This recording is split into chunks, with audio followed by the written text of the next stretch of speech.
minasyaitonirrajim. Bismillahirrahmanirrahim. Alhamdulillahirabbil alamin wassalatu wassalamu ala Rasulillah wa ala alihi wasahbihi ajma'in. Syukur kepada Allah Subhanahu wa taala pada pagi ini alhamdulillah kita dapat bersama-sama lagi dalam Quran, sesi tadabbur Al-Quran daripada setiap muka surat insya-Allah. Pada pagi ini kita telah sampai ke muka surat 541. Dan sebelum daripada itu saya nak minta maaf lah kerana yang pertamanya kita terpaksa mengadakan sesi kita pada pagi ini di studio bukannya di luar kerana hujan di sini, dan yang keduanya agak kelewatan kerana ada masalah teknikal sikit. InsyaAllah hari ini kita bersama-sama di surah Al-Hadid ayat yang ke-25 sehingga ayat yang ke-29 insyaAllah. Hari ini adalah muka surat terakhir daripada surah Al-Hadid, bahagian terakhir daripada surah Al-Hadid, dan juga bahagian yang terakhir daripada juzuk yang ke-27. Selepas daripada ini kita akan masuk juzuk yang ke-28 insya-Allah. Hari ini akan baca insya-Allah daripada muka surat ini. A'udzubillahi minasyaitonirrajim. Bismillahirrahmanirrahim.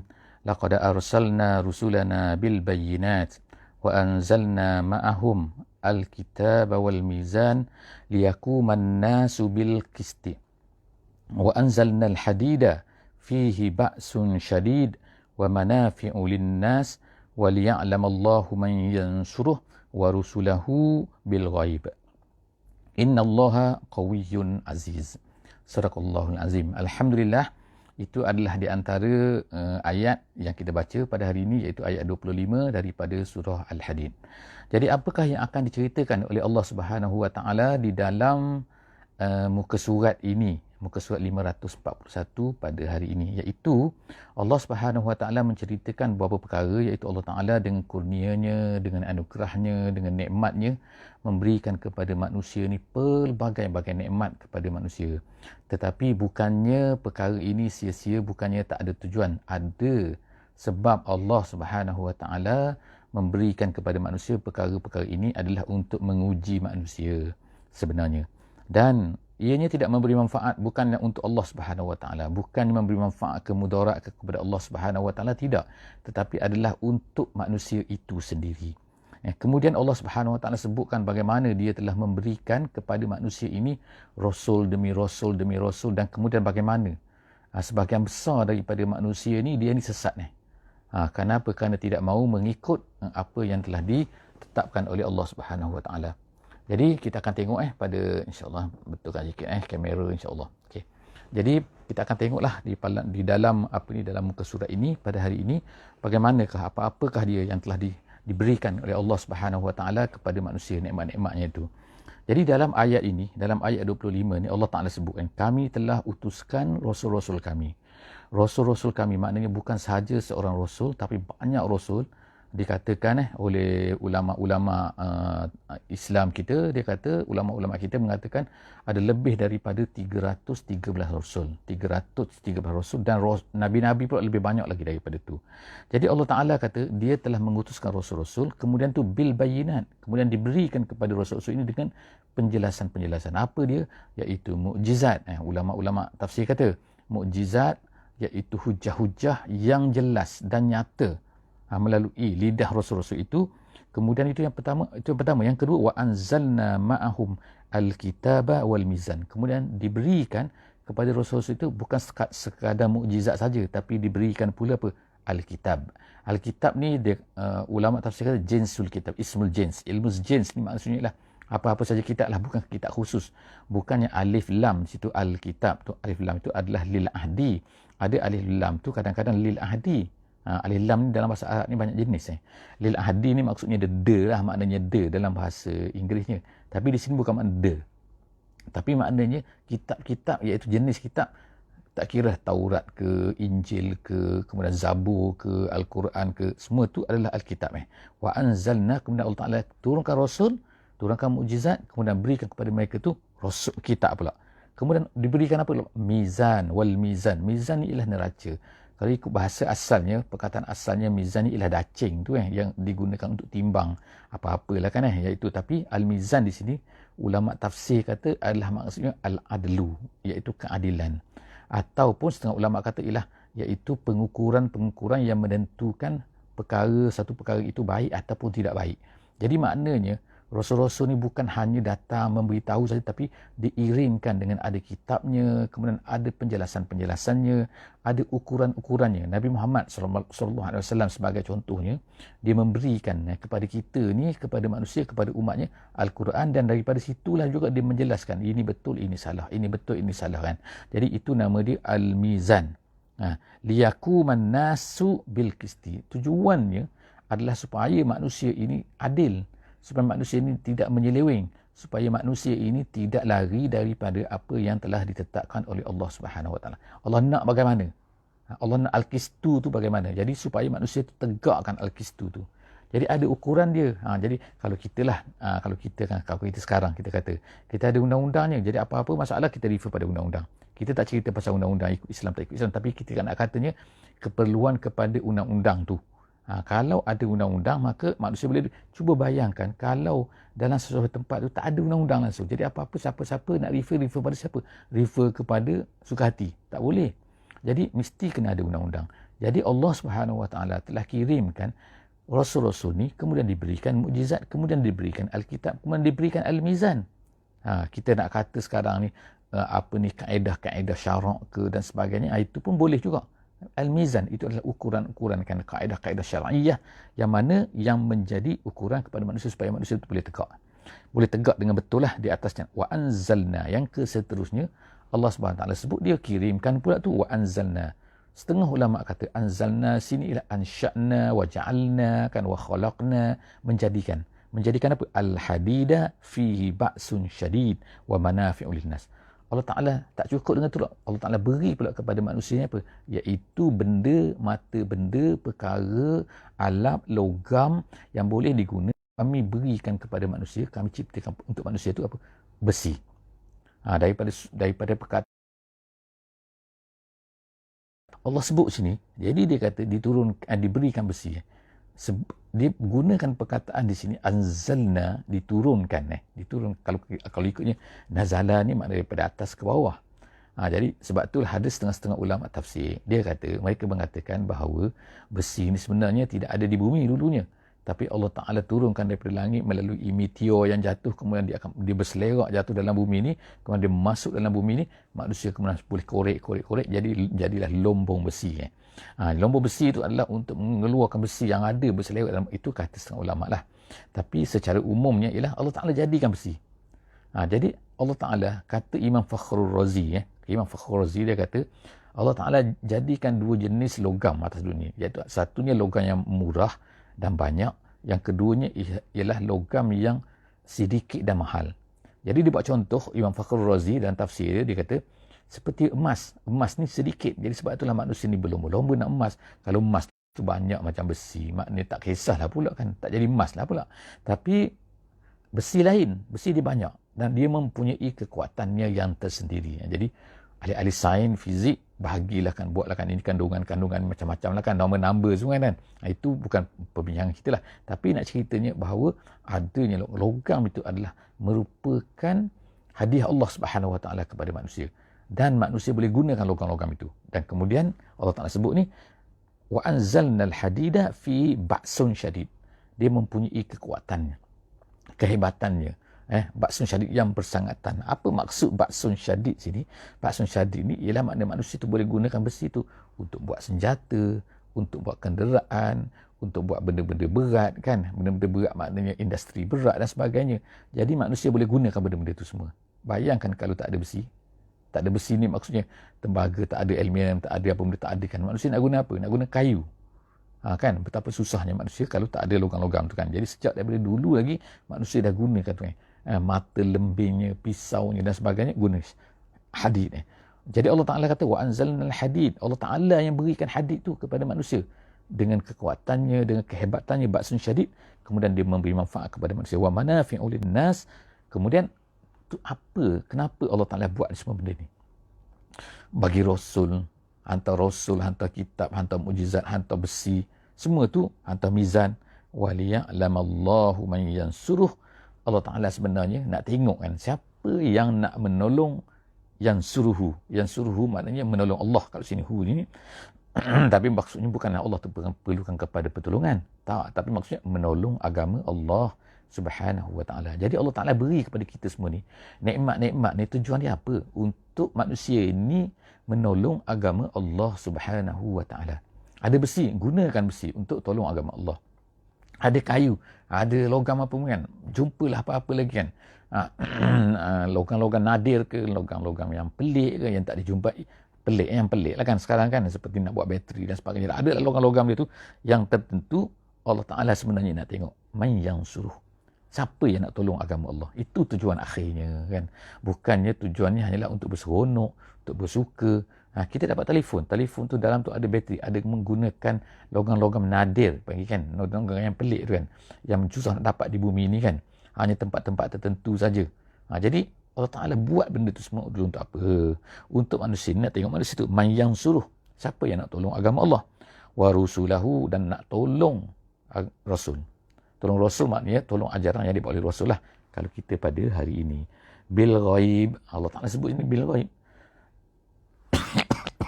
Jadi bil ghaib itu maksudnya adalah dengan keadaan kita tak nampak Allah. Dalam keadaan kita tak nampak Rasul. Kita tak jumpa Rasul. Maknanya kita bukan macam sahabat, tak nampak Rasul, bil ghaib. Maknanya dalam keadaan kita tak nampak dia, dan juga tak nampaklah of course pahalanya, dosanya, tapi kita beriman. Tapi kita menolong juga Rasul. Itu Allah kata satu benda kelebihan yang Allah Ta'ala nak uji kita. Jadi innallaha qawiyyun aziz. Allah itu maha qawi dan juga maha aziz. Nak katanya Allah Ta'ala tak perlu pun pertolongan kita. Allah Ta'ala tu dah kuat dah. Allah Ta'ala tu maha perkasa.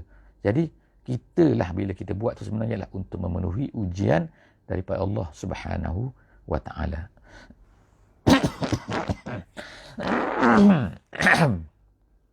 Seterusnya ayat yang ke-26 ayat yang ke-26, walaqad arsalna nuhan wa ibrahim wa ja'alna fi zurriyyatihim an-nubuwwata wal kitab. Kemudian Allah Ta'ala sebut kami telah utuskan Nuh dan juga Ibrahim. Jadi kalau tadi disebutkan Allah Ta'ala telah mengutuskan nabi-nabi. Jadi di sini dipanggil ataf. Ataf maknanya ialah dah menceritakan secara umum. Sekarang diceritakan secara detail pula. Detail itu apa? Iaitu Allah Ta'ala sebutkan dua orang Rasul, Nuh dan juga Ibrahim. Ulama tafsir kata kerana kedua-dua ni adalah masyhur. Dalam dunia masyhur. Nuh dengan banjir besarnya. Ibrahim kerana anak-anaknya semua tu adalah daripada keturunan itulah menjadi Rasul-Rasul. Jadi Allah Ta'ala kata kami utuskan Nuh, kami utuskan Ibrahim, dan kemudian kami telah menjadikan fi zurriyyatihima pada kedua-dua zuriat keduanya itu an-nubuwwata wal kitab. Ada nabi-nabi, ada kitab-kitab. Semua kitab tu adalah daripada Nabi Ibrahim alaihissalam. Daripada keturunan Nabi Ibrahim alaihissalam.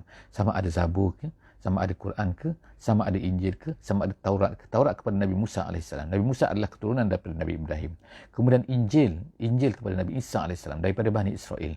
Kemudian Zabur kepada Nabi Daud alaihissalam, iaitu salah seorang daripada nabi-nabi Bani Israel, ayah kepada Nabi Sulaiman. Jadi semua tu adalah daripada zuriat kedua-duanya. Wal kitab faminhum muhtadin. Tapi ada di kalangan manusia ni yang muhtad. Itu Allah Ta'ala cerita hakikat kan. Allah dah beri, kemudian ada mereka dapat petunjuk, dan wa kasirum minhum fasiqun, tapi ramai di kalangan mereka ni fasik. Maknanya jahat, maknanya menyeleweng, maknanya. Jadi Allah Ta'ala dah sebut clear kat sini kan, bahawa banyak manusia ni adalah sesat. Banyak manusia adalah tak betul. Bukan banyak yang betul. Ya, ada yang beriman, faminhum, ada yang beriman, tapi ramai yang tak betul. Jadi kita yang hidup pada hari ini kena jaga-jagalah kan. Janganlah kita ni nak ikut ramai manusia. Ramai manusia bukan penentu betul ataupun tidak betul satu benda tu. Yang menentukan betul tu adalah apa? Alkitab was sunnah, Quran dan juga hadis. Selain daripada tu, maka tak betul. Alhamdulillah kita ada ulama-ulama yang mengajar kita, memberitahu kepada kita kan apa dia kandungan Quran, apa dia kandungan hadisnya. Jadi alhamdulillah. Dan ingat ramai manusia sesat. Itu adalah tugas kita lah untuk menyampaikan Islam kepada mereka. Ayat yang ke-27. Summa qaffayna ala atharihim birusulina. Allah Ta'ala seterusnya mencerita selepas daripada tu, Allah Ta'ala telah qafa. Qafa ni daripada perkataan al-qafa. Al-qafa. Qafa ni maknanya ialah ikut maknanya dalam terjemahannya. Tapi asal makna al-qafa ni ialah belakang ni. Di belakang leher ni kan. Jadi sebab apa di belakang leher ni dikata qafa, jadi qafaina makna orang tu bila ikut dia duduk belakang ni. Dia ikut. Makna dia ikut belakang leher orang lah. Gitu kan. Jadi Allah Subhanahu Taala sebut sini, kami turutkan selepas daripada tu kan, ala asarihim, di atas kesan mereka, maksudnya selepas daripada mereka tu, selepas daripada Nabi Nuh, selepas daripada Nabi Ibrahim, datanglah pula birusulina, dengan rasul-rasul kami. Ramailah rasul-rasul tu. Wa qaffayna bi Isa bin Maryam, dan kemudian selepas tu kami ikutkan pula selepas daripada tu, turutkan pula selepas daripada tu apa? Iaitu Nabi Isa ibni Maryam. Jadi Allah Ta'ala spesifikkan sini, sebutkan secara khusus, dikatakan oleh ulama tafsir, dia kata disebutkan Isa ibnu Maryam kerana apa? Kerana jarak di antara Nabi Nuh dan juga Nabi Ibrahim itu sangat panjang. Jauh kan. Kemudian datanglah yang terakhirnya Nabi Isa AS. Jadi sebab itulah disebutkan Nabi Isa di sini. Dan kami turuti selepas daripada itu dengan Nabi Isa AS, wa atainahul Injil, dan Allah Ta'ala beri kepada dia Al-Injil. Injil ini ialah daripada perkataan, dikatakan perkataan Greek tua, perkataan Greek lama, nama An-Najlu. Jadi orang Arab bila guna An-Najlu, kadang-kadang maknanya An-Najal ni ialah maknanya anak lelaki. Kadang-kadang An-Najal ni maknanya ialah satu benda yang cahaya, yang bercahaya dan juga luas. As-si'ah wal nur, jadi itu dikata An-Najal. Itu dalam bahasa Arab lah. Penggunaan bahasa Arab diambil daripada bahasa Greek. Tapi dah jadi bahasa Arab lah. Jadi selepas daripada itu dinamakan Injil ini kerana apa? Kerana dia memberi cahaya kepada dunia lah, kepada pengikut-pengikut Nabi Isa AS. Jadi Allah Ta'ala kata kemudian diberikan Injil kepada Nabi Isa AS. Wa ja'alna fi qulubil ladzina taba'uhu ra'fatan wa rahmah. Dan kemudian Allah Ta'ala kata, kami jadikan pada hati-hati orang-orang yang mengikut Nabi Isa ni, mereka ni ada perasaan apa? Yang pertamanya ra'fah, yang keduanya rahmah. Jadi apa beza di antara ra'fah dengan rahmah? Rahmah ni lebih luas lagi. Ra'fah ni lebih khusus, iaitu untuk menunjukkan apabila seseorang itu dapat bersabar, dapat berlembut dengan orang-orang yang bersikap kasar terhadap dia. Orang bersikap jahat terhadap dia, dia boleh berlembut. Itu nama dia. Jadi dia berlembut juga, itu nama dia ra'fah. Kalau rahmah ni maknanya orang tu bersifat secara umumnya lemah lembut dan baik, secara umumnya dipanggil rahmah. Jadi apa yang ada pada ajaran, apa yang ada pada pengikut-pengikut Nabi Isa ni dulu ni, kita dulu ni, bukan sekarang ni. Pengikut-pengikut Nabi Isa ni dia diajar begitu. Dia ajar dengan lemah lembut, dia ajar dengan kasih sayang, dia ajar dengan tu dan sebagainya kan. Jadi maknanya lahirlah, sebab apa? Sebab sikap, cara dan tu kan adalah sebenarnya mengikut sebagian ulama mengatakan adalah kerana untuk melawan balik apa yang ada pada orang-orang Yahudi. Sebab dia adalah keturunan daripada Bani Israel. Jadi ajaran agama Bani Israel pada masa itu adalah Yahudi. Jadi Yahudi dia ni adalah bersifat kasar, bersifat keras, bersifat ni, itu semua kan sifat-sifat Yahudi. Jadi Allah Subhanahu Wa Taala datangkan dengan Nabi Isa AS, sifat dia adalah lemah lembut, ra'fah. Jadi dia lahirlah umat Nabi Isa ni, pengikut Nabi Isa ni, orang-orang yang bersifat lemah lembut dan begitu. Dan kemudian satu lagi Allah Taala sebut sini, warahbaniyah. Rahbaniyah ni daripada perkataan rahib lah. Rahib ni ialah sikap mana seorang tu yang berusaha untuk taat kepada Allah Subhanahu Wa Taala. Itu rahib nama dia. Rahib kemudian dia jadi rahbaniyah. Macam mana dia boleh bertukar? Kalau ikutnya rahibiyah, kalau ikutnya dalam bahasa Arab. Sebab dia nisbah kan. Sepatutnya rahibiyah, iaitu orang yang bersifat rahib. Tapi ini dia kata la qiyasalahu. Ni makna la qiyas. La qiyasalahu maknanya tidak boleh dikias ni. Ini cara dia memang dah guna perkataan macam tu digunakan oleh orang Arab, iaitu rahbaniyah, iaitu orang yang bersifat rahib. Jadi sifat rahib ni adalah satu benda yang telah Allah Ta'ala sebut situ. Ibtada'uha, yang telah mereka ciptakan untuk mereka sendiri. Jadi benda ni bukanlah Allah datang perintah daripada Allah, kamu ni kena rahib, kena rahbaniyah, bukan. Tapi mereka ni kerana sifat mereka tu yang lemah lembut tu menyebabkan mereka ni ingin untuk mendekatkan diri kepada Allah dengan bersifat rahbaniyah. Jadi rahbaniyah ni kita tengoklah dalam ajaran Kristian tu dulu maka adalah sifat-sifat mereka tu yang lari, yang tinggal di padang-padang pasir, berada jauh daripada orang ramai. Kenapa? Nak beribadah. Cara tu. Jadi dalam Islam itu dibuat oleh Nabi kita sallallahu alaihi wasallam semasa belum mendapat wahyu. Jadi Nabi sallallahu alaihi wasallam pergi ke Gua Hira, kita kata bertapa, duduk di situ kan. Itu mencari ketenangan dan sebagainya, mendekatkan diri pada Tuhan, dan kemudian selepas daripada itu dapat wahyu. Bila dapat wahyu, Nabi kita tak pergi lagi lah. Nabi duduk bersama dengan masyarakat. Jadi dalam Islam ni, ajaran Islam kita ialah apa? Kita duduk bersama dengan masyarakat untuk memperbaiki apa yang ada dalam masyarakat. Tapi dalam ajaran Kristian ni, yang dicerita ni, ialah mereka ni buat rahbaniyah. Ibtada'uha, mereka ciptakan benda tu. Nak kata salah ke tak salah? Asalnya adalah tidak salah. Asalnya kan. Ibtada'uha, kemudian tu, ma katabnaha alaihim. Mereka tu buat benda tu bukannya ketetapan daripada Allah Subhanahu wa taala. Allah Taala kata, ma katabnaha alaihim. Kami tak tetapkan, kami tak suruh mereka buat macam tu, tapi mereka nak apa? Kerana nak illa btigha ridwanillah. Mereka buat macam tu kerana nak mencari keredaan Allah Subhanahu wa taala.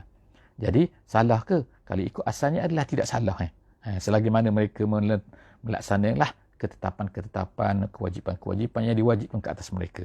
Cuma fama ra'auha haqqa ri'ayatih. Allah Ta'ala kata, fama ra'auha, sebahagian daripada mereka selepas daripada tu, kata ulama tafsir, ialah mereka tak jaga apa? Tak jaga rahbaniyah tu. Asalnya rahbaniyah macam ni, lama-lama rahbaniyah tu dah jadi menyeleweng daripada yang asal. Jadi kita lihat sekarang lah kan, jadi banyak daripada rahbaniyah daripada ajaran Kristian tu dah menyeleweng. Dan ada terserak masuk juga di kalangan orang Islam. Itu masalah dia kan. Masalah juga tu kan. Dia termasuk situ kan. Sebab ramai di kalangan juga ialah daripada orang-orang yang asalnya Kristian telah masuk Islam. Jadi kadang-kadang tak terkawal. Jadi mereka masuk dan juga telah mempengaruhilah sedikit sebanyak kan ajaran-ajaran begini. Jadi Allah Ta'ala sebut mereka ini tidak dapat menjaganya. Ma ra'auha haqqa ri'ayatih fa'atainal lazina amanu minhum ajrahum. Kemudian Allah Ta'ala sebut, kalaulah mereka yang betul-betul tu, mereka yang betul-betul mencari kerana Allah Subhanahu Wa Taala dan tidak menyeleweng itu, Allah Ta'ala kata, kami berikan kepada orang yang beriman di kalangan mereka itu pahala mereka. Wa katsirum minhum fasiqun. Tetapi banyak di kalangan mereka itu adalah kafir, adalah fasik, adalah jahat, adalah tak betul, menyeleweng dan sebagainya. Jadi Allah Ta'ala ulang sekali lagi, kita tengok ayat 27 kan, wa katsirum minhum, maknanya ada yang beriman. Kalau dapat beriman betul-betul, ikut betul-betul apa yang diajak oleh Nabi Isa AS, mereka akan dapat pahalanya. Tapi kalau mereka menyeleweng, Allah Ta'ala akan kenakan seksa dan juga balasan kepada mereka. Dua ayat yang terakhir, ayat 28 dan juga ayat 29, insya-Allah. Allah Subhanahu Wa Taala sekarang ni menyeru kepada wahai orang-orang yang beriman. Wahai orang-orang yang beriman. Jadi, apakah maksud orang yang beriman di sini? Ada setengah pendapat ulama tafsir kata, orang yang beriman di sini maksudnya orang yang beriman daripada kalangan Bani Israel. Orang yang beriman daripada asalnya mereka ini adalah beragama Kristian ataupun Yahudi. Jadi Allah Ta'ala kata, wahai orang-orang yang beriman, ittaqullah. Tapi ada ulama kata, orang beriman di sini adalah umum. Kan? Termasuk semualah orang yang beriman. Kan? Wahai orang-orang yang beriman, Allah Ta'ala kata, bertakwalah kamu kepada Allah dan berimanlah. Wa aminu bi rasuli. Wa aminu, berimanlah kamu dengan Rasulnya. Rasulnya Muhammad sallallahu alaihi wasallam lah. Jadi apabila mereka ni beriman, inilah yang menjadi titik lah. Mungkin sebab ulama ada berbeza pendapat di sini. Allah Ta'ala kata apa? Yu'tikum kiflaini min rahmatih. Allah Ta'ala akan bagi kiflain. Kiflain ini artinya ialah, kalau ikutnya kiflain kan, maknanya maksudnya kiflain ni ialah, kalau ikut itulah, kalau dacin pun dia pakai kiflan juga, kiflan kan. Kalau sebelah je dia akan jatuh kan, macam tu kan tak? Jadi kiflan ni dua tu makna nak ceritanya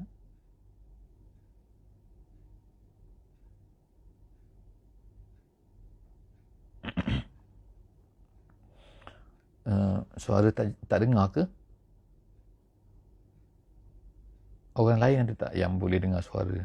Minta maaf gangguan sekejap. Tengok orang lain, ada tak orang lain yang, siapa yang dengar suara ni? Sebab tadi tak ada masalah tadi. Siapa yang dengar suara ni tolong maklumkan tolong bagi respon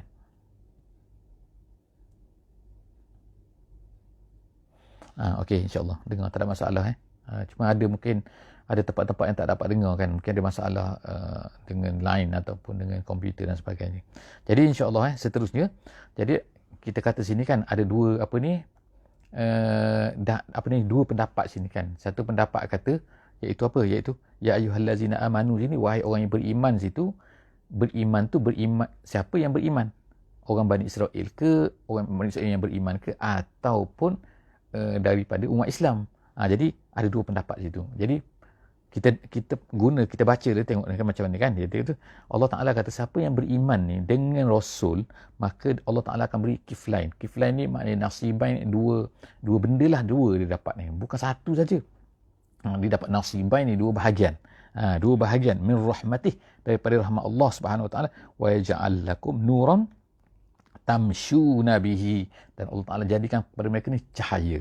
Cahaya apa yang mereka boleh berjalan dengannya, wa yaghfir lakum, dan kemudian Allah Taala ampunkan untuk kamu semua kalau kamu beriman. Wallahu ghafurur rahim. Kemudian seterusnya ayat yang terakhir, li alla ya'lama ahlul kitab. Kenapa Allah Taala ceritakan dapat dua bahagian lah begini kalau beriman dan sebagainya ni? Allah Taala sebut sini li alla. La di situ kata ulama adalah la zaidah. La zaidah, la tambahan. Maknanya kalau kita nak faham ayat ni, kalau ikutnya ialah la tu ikutnya tak ada. Tapi ada sebab ada itu adalah kerana balarah lah. Itu kita tak cerita di sini, tak ada kesempatan kan. Tapi la di situ asalnya kalau ikut nak bagi segi maknanya ialah tidak ada. Jadi bukan li alla, li an ya'lamu. Gitu. Li an ya'lamu. Li an ya'lamu supaya orang-orang ahli kitab itu tahu alla yakdiruna ala syai'in min fadlillah. Iaitu apa? Allah Taala sebut sini.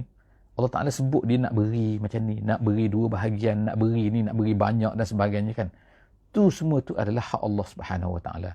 Allah Taala ceritakan benda tu semua, nak cerita apa, nak beritahu apa kepada manusia, kepada ahli kitab ni. Sebab ada ahli kitab kata ni kan, ahli kitab ni yang kadang-kadang tu setengah daripada mereka tu berasa berbangga lah.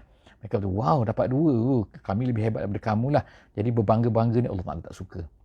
Allah Taala tak suka. Jadi Allah Taala kata, Allah Ta'ala cerita semua ni adalah apa? Nak mengatakan apa? Bukan nak mengatakan kamu ni lebih, kamu tak lebih. Tak, bukan nak cerita pasal benda tu. Nak cerita bahawa Allah Ta'ala ni boleh beri kepada sesiapa yang dikehendakinya, dan kamu ni, ahli kitab tak boleh nak larang.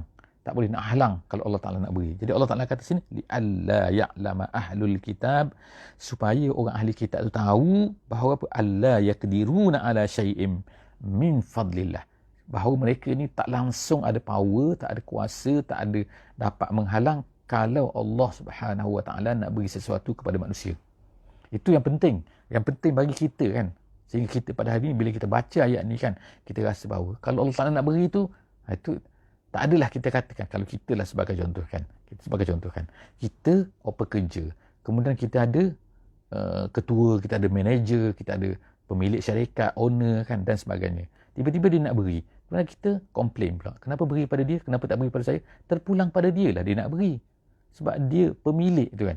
Dia pemilik. Dia nak beri kepada pekerja ni lebih dan sebagainya.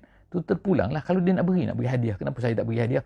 Terpulang pada dia. Jadi Allah Subhanahu Wa Taala macam tu lah kan. Memberi amaran lah. Marah kepada ahli kitab ni kan. Sebab apa? Adalah kisah dia. Di sini kan kisah yang berlaku di mana ada ahli kitab tu rasa macam tu. Jadi Allah Ta'ala kata, kamu ahli kitab, jangan pandai-pandai lah maknanya kan. Sebab apa? Kamu tak boleh.